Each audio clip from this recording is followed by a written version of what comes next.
Ke whakahiku ki hātou tolo tau wala tala tutupu koe alpha yu muhe whahi tapu ka mole. Ne whakahoko e tau whiua soka whakahiku e motu mai ka mātua e aho ki tau pili whiawhia he tau tamamana. Koe tau whiua e tau whānau whiwhine pili whakamua aliku mo la kepa ke mo e tau tutuanga tolu moe whā.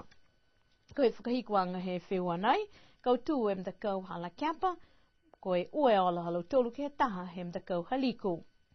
Koe tamtakau ko amatawha mo Luffy Phoenix, peleke ki sia e tamtakau, poke mtakau ke tuanga koe taha.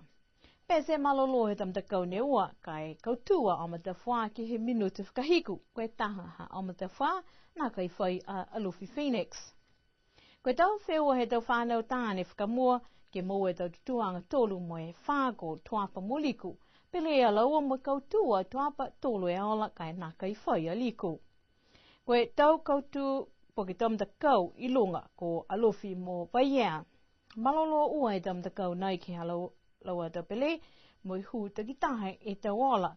Taha mai alofi ia BJ Rex mo taha Hawaii mai ia Matusi Lafita. Koe whakahikuanga ua tu ki he sele ki hupo ke gold shootout. Kautu alofi koe ue ala mai ia solo aho sivi mo biu pilitaki mo taha Hawaii mai foki he whāta ko Matusi Lafita.